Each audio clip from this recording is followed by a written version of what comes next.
નમસ્કાર, સત્યમેવ જયતે લાઈવ ન્યૂઝમાં આપનું સ્વાગત છે। વડોદરામાં પૂર્વ ભારતીય ક્રિકેટર અને તૃણમૂલ કોંગ્રેસના સાંસદ યુસુફ પઠાણ સાથે સંકળાયેલા વિવાદિત પ્લોટ મામલે મહત્વપૂર્ણ વિકાસ સામે આવ્યો છે।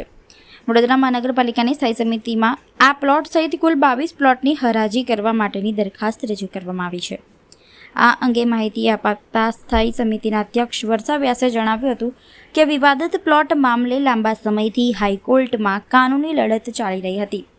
યુસુફ પઠાણ દ્વારા પ્લોટમાં 25% માલિકીનો દાવો કરવામાં આવ્યો હતો। જોકે કોર્ટે આ મામલે યુસુફ પઠાણને ફટકાર લગાવીને પ્લોટ વડોદરા મહાનગરપાલિકાને પરત સોંપવાનો આદેશ કર્યો હતો। મહાનગરપાલિકાના જણાવ્યા અનુસાર વિવાદિત પ્લોટની અંદાજિત કિંમત આશરે 20 કરોડ રૂપિયા જેટલી છે।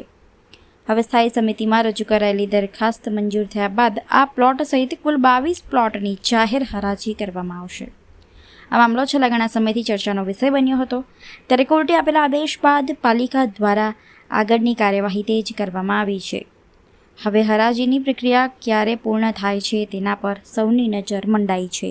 7 પ્લોટ આજે હરાજી માટે થઈને મૂકેલા છે। અમુકમાં દબાણનો વિષય છે, કોર્ટ મેટરનો પણ વિષય છે, પણ દરેક વસ્તુને અત્યારે ધ્યાનમાં લઈને આપણે એ વસ્તુને 7 પ્લોટોને હરાજી માટે મૂકેલા છે। આપે આ દરખાસ્ત સ્ટડી કર્યું હશે, એ દરખાસ્તમાં કયા કયા વિષયો છે? કેમ કે જ્યારે કોર્ટ મેટર છે, કોણ છે એમાં, કોણ છે યુસુફ પઠાણનું કોઈ છે એમાં? ધ્યાનમાં આવ્યું છે એક પ્લોટ એમને દબાણ કરીને રાખેલો છે, કોર્ટ મેટર પણ ચાલી રહી છે।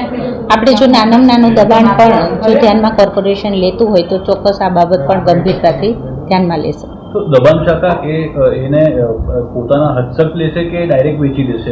એ જોઈ લે છે કે કેવી રીતના થાય એવું છે।